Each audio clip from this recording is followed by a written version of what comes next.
How is everyone? Oh.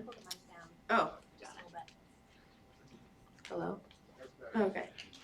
Yeah, so I'm here to talk about your inner saboteur, the voice in your head that is there in the back of your mind that might be preventing you from success.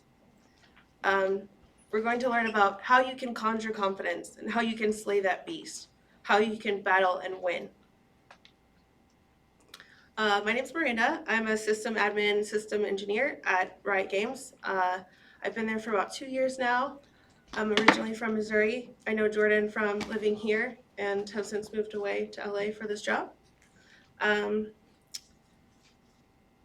So we'll start off by giving a little context. Most of you are here because you're in the pursuit of a goal that you have. There's some way that you want to grow. There's something you want to accomplish. The path to that may vary. It's like a skill tree. Anybody ever play Diablo? Most people have played a game. Those games have skill trees, and you branch out either in depth or breadth. And as you progress and get deeper or broader in that tree, you get these skills, you unlock abilities, you gain experience. Sometimes along the way you take a little damage, but you heal back up. You grow from it. You're stronger. As you level up and learn these new skills, you run into a lot of different obstacles, and you have to be creative about the way that you combat those. Some of the things you might grow, some of the areas in which you might grow when you're on your path to mastering your skill or your subject area is you might learn how to communicate better, asynchronously, verbally, non-verbally. You learn how to collaborate with people. You comment on pull requests, you submit pull requests, you participate in code reviews, you go to meetup groups, you socialize, you work on projects with your colleagues, with your friends, and most of what we do is very social.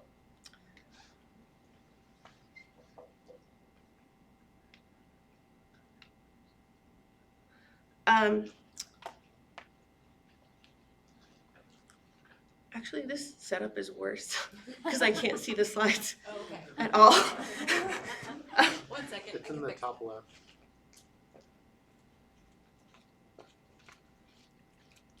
So I think if we just go over Sorry. Like, I literally can't read that. I It's don't really know the hard to notes, see really. up here. You want a mirror? Yes. So it's, I'm mirroring now, I think. I just lost her slides somewhere.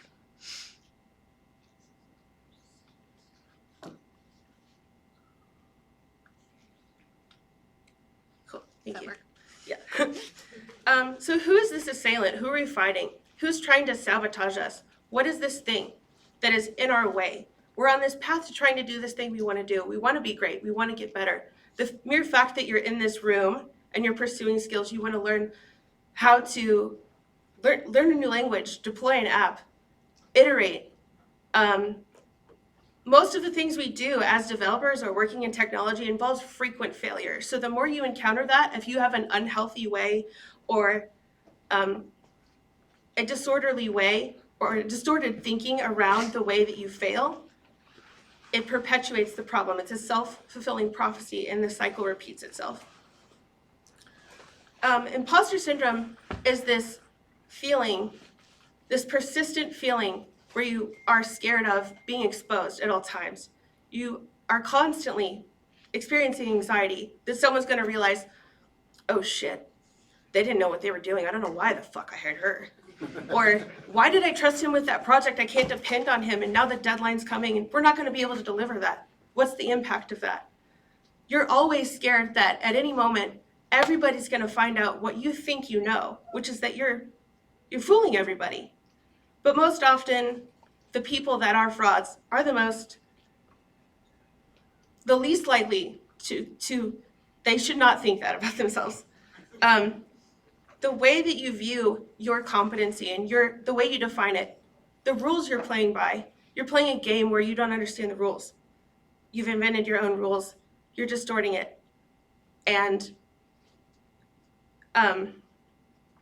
As you're going down this path to master things and your criteria is distorted, you're never going to be able to reach those goals because you've set unrealistic expectations and criteria to meet. Most of the barriers that you experience along the way are behavioral. They're learned. And you can change those. But most of the things that you do, if you continue to do them, just reinforce that fear and that anxiety. You just continue it. Some of the thoughts you might think, some of the things you might feel if you feel like an imposter are, I should know everything that I came here to learn already. I can't believe that I didn't know that. I should know that. If I was really smart, I would get it on the first try. It wouldn't take me 3 or 4 times to get it. That person got it on the first try. I'm not smart.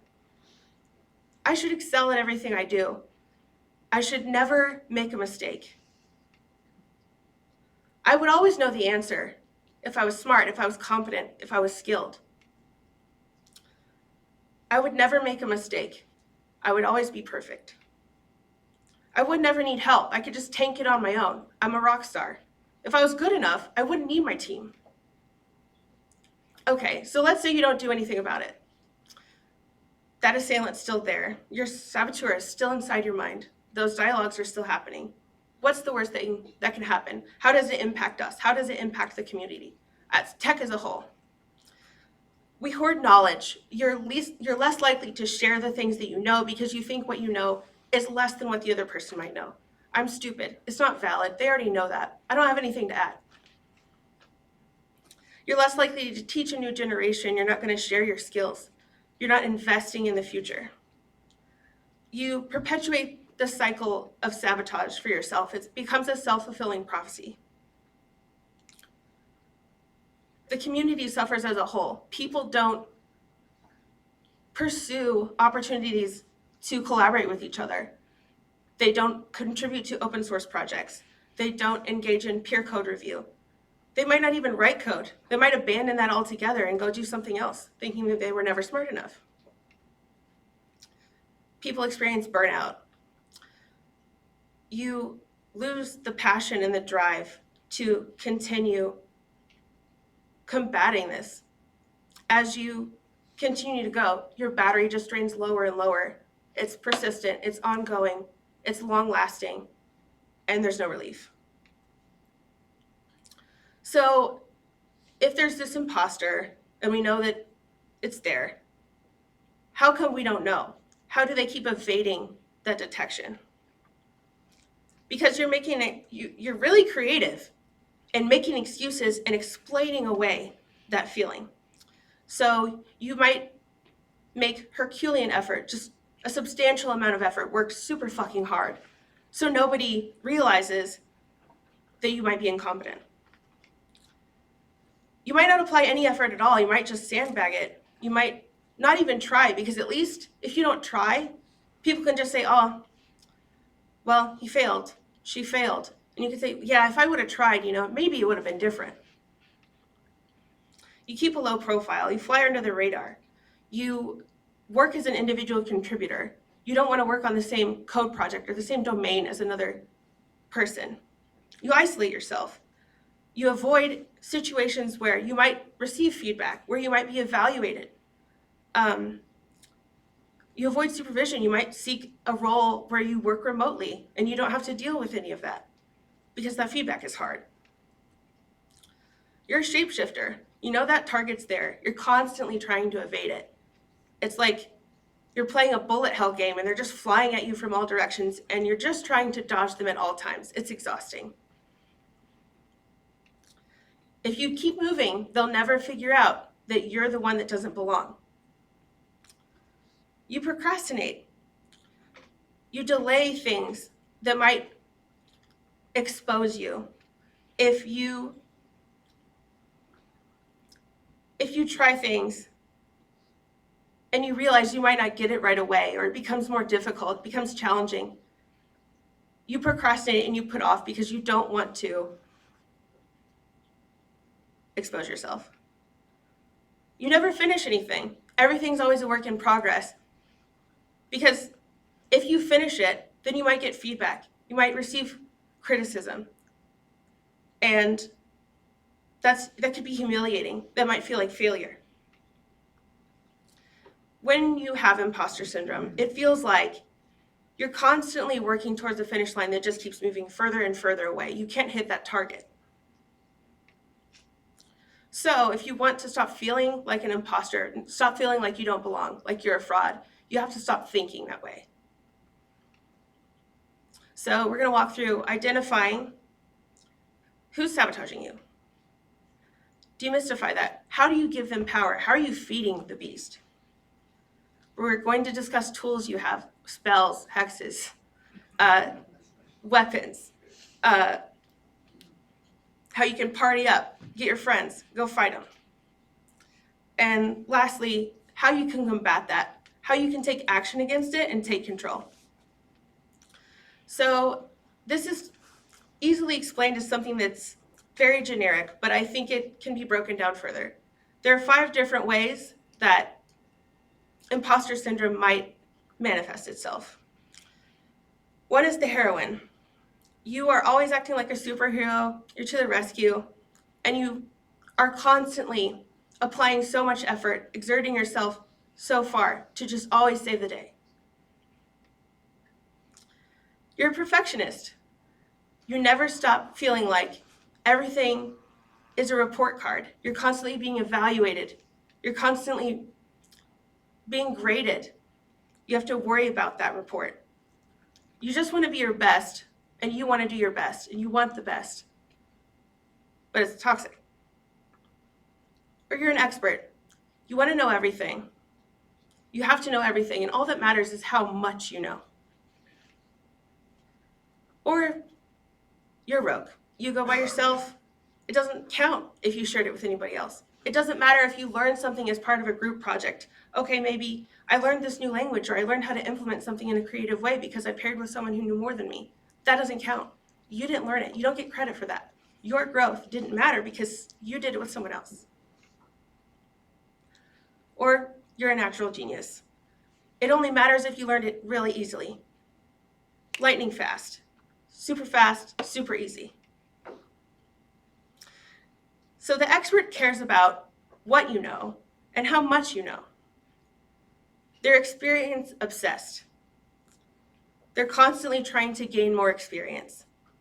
They want to be the best. They want to know it all. They also procrastinate and avoid. When experts notice that there's a gap in their knowledge and someone else knows more than them, that takes over their thinking. It looms large. Everything else becomes small. So what can you do about that? You can teach someone else, mentor them, pair with them, lead them. When you do that, you'd be surprised to realize what you actually know, because you know a lot more than you think you do. Just-in-time learning. Learn what you need to know for what you're doing. And ask for help when you need it. Don't be afraid. Ask the stupid questions. Ask the scary questions. You'll get better at it. You'll learn more. They will learn how to teach you. So, what's something you might say if you're in the expert persona to yourself? If I were smart, I would know that already. Well, that's kind of shitty. Actually, I don't need to know everything. I just need to find someone who knows more than I do so I can learn from them.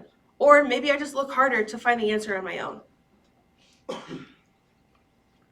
I have to know everything. There's so much to keep up with. Everything's changing constantly. How am I ever going to keep up with all this stuff? How am I going to be marketable? How do I know I'm learning the right skills? Does this even matter? Is the technology relevant? Actually, I can just take my time and learn what I need to learn when I need to learn it because I'm smart enough. Next is the heroine. The hero. How many things can you handle? All of them? The heroine and the hero, they try to juggle as many roles as they can, but also mastering them simultaneously. They want to be everything to everybody all the time. And they want to do it quickly, lightning fast. How can you combat that? Don't feel guilty. You can't do everything. You're not a superhero. You're not superhuman. Don't feel guilty about it. You can do less. Just because you can do everything doesn't mean you should do everything. So delegate. When you delegate, you free up your time to pursue your passion or teach someone else. You get that time back. You get a refund. So maybe I'm the hero. What's something I might say to myself? If I were competent, I could do it all by myself. I wouldn't need anybody else. But if I delegate, I get that time back. Now I get to work on that passion project. Now I get to look at that weird bug that I found that keeps me up at night, that stupid thing. Should be in the backlog, probably not a priority, but god damn it, I can't sleep. You might also say, I can't do anything less than I know that I do now because they'll think I'm a fraud. I'm barely keeping my head above water. I feel like I'm drowning. I don't even know how I got this far. I don't even know how I got here. It takes so much, and you're worn out. Actually, if you just take some shit off your plate, you'd probably be a better contributor. You'd have a lot more to offer. Your work would be of higher quality. The perfectionist cares about how it gets done. They always want to go for the gold. They're a completionist. They want all the trophies. They want the 100% bar. If it's 88%, you fucking failed. They procrastinate and avoid things because they might not be able to perfect them, which might expose them. They think in absolutes and extremes. It's black and white. Either I failed or I succeeded. It's good or it's bad. So what do we have to do? As a perfectionist, you need to redefine what you decide is quality, what you define as your standards. So act before you're ready, because as a perfectionist, you're constantly striving for that 100%. If it's not perfect, you don't want to do it. There's no point. If you can't do it to the best of your ability and better than everybody else, raising the bar, don't do it at all. You need to break that habit. It's a bad habit. Just do it. Just try. Half-ass, fine. Better than no ass. You have to own and celebrate your achievements, which I realize is hard because you probably don't even realize you have them or you don't cognitively think about the things that you've accomplished. So take an inventory. It's a long activity. It can be kind of difficult if it's uncomfortable for you, but you'll realize you have a lot more to be proud of yourself for. As a perfectionist, I might say, I have to do everything, and anytime I do something, it has to be 100%, no matter what. Well, that's not true. Not everything deserves 100%. If you apply your time and your effort and your resources selectively, you get a lot more. You might think, if I want something done right, I have to do it myself. You know that guy he uses dashes instead of underscores. And he's going to fucking submit that code. He probably pushed it to master. So I guess I better do it. Well, if you teach him to not do that, you can free up time to work on things that you can deliver value. You learn the new skill. Okay, the natural genius. They care about how and why you're able to accomplish things. They want to excel without effort. They expect to be able to pick something up instantly and be the best. They have impossibly high standards because of that. They're never going to reach them, and it's setting a goal that is so far beyond reach that finish line could not possibly be further from you. They avoid challenge and failure because that's a lot more, it's a great opportunity for them to expose themselves. So how do you flip that script? What do? You have to realize that the effort you apply is more important than the talent that you have. Every challenge you run up against, every obstacle, every barrier is an opportunity for you to learn. There's growing pains. You have to stretch yourself. It doesn't feel good, but you get so much out of it. Remember that true success takes time. You can't do it quickly. It's not lightning fast. It's not overnight. It's continual. You have to work at it. So you might think, shit, I'm not qualified. I'm not going to apply for that job. There's no way they would even talk to me. They're not even going to email me back. Then, actually, I might not have the experience yet, but most likely I could learn it on the job because everybody's Googling. Everybody's using Stack Overflow. I bet all those guys don't even know how to do it. I have no fucking clue what I'm doing. But yeah, I'm actually going to learn a lot, so that's dope. The rogue, he only cares about who did it. If you didn't do it alone, if you share that XP with your party, just count it out. You got to restart. That's nothing. Square one. They refuse assistance. They don't ever want help. It has to be done alone. So what can you do? You party up. You can't do everything solo. You need to divide the effort. You need to assign roles. Instead of just refusing help, ask someone who knows more.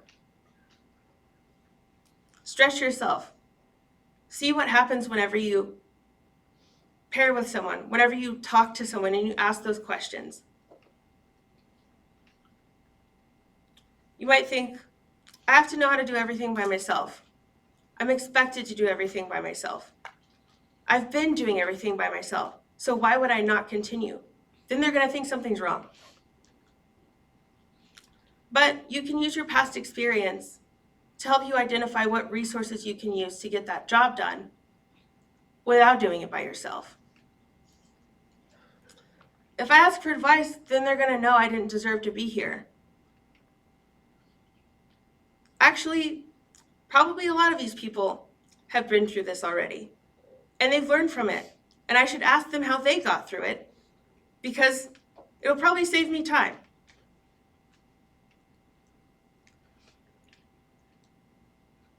How do you weaponize that? How do you take these things that you're fighting, the things that are impacting you, and use them for good? You have to stay humble. That doesn't mean thinking less of yourself. It means thinking of yourself less. You can keep the standards. It's okay. It's okay to strive for excellence. It's okay to want to be the best. But don't feel ashamed if you fall short and you don't hit that mark every time.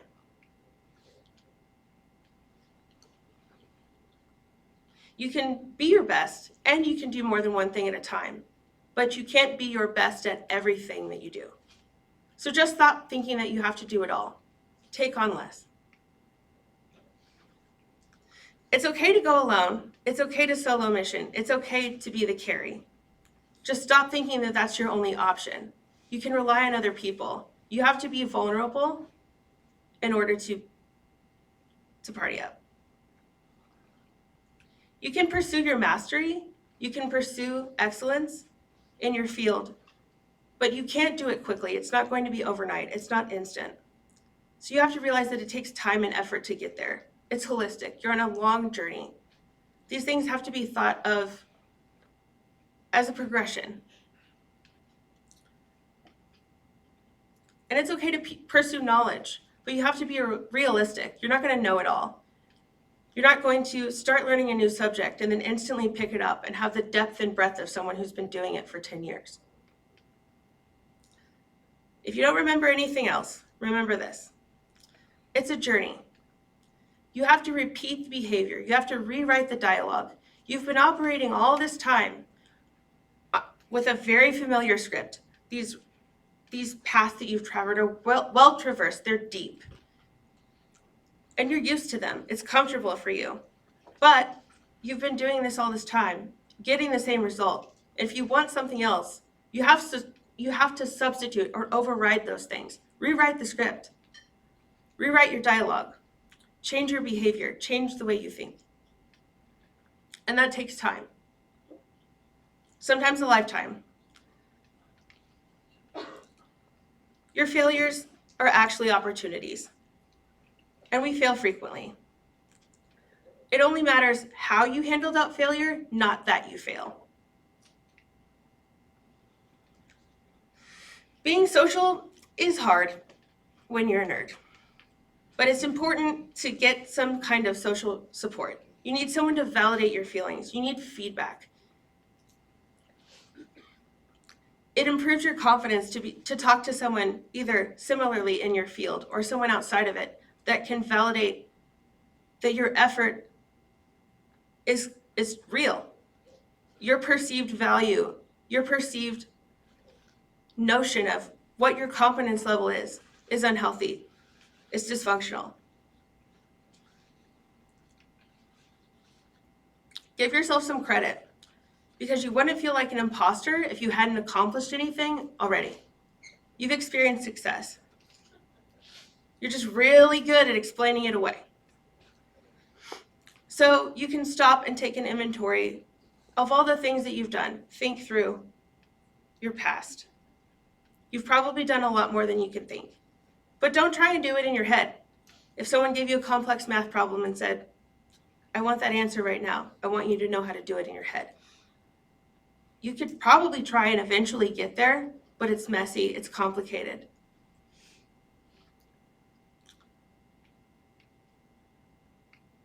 And that's it.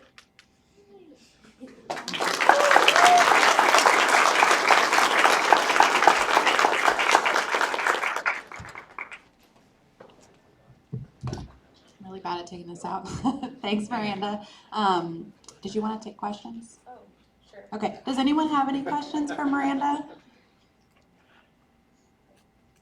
Going once, going twice. Okay, cool. All right. So we wrapped that one up a little bit early, so we're gonna take another break. The next thing coming up is going to be our lunch and lightning talks. So we'll have the lunch stuff coming out around noon, and they're gonna get that out as fast as they can. And we will probably go ahead and start the lightning talks a little ahead of schedule at noon as well.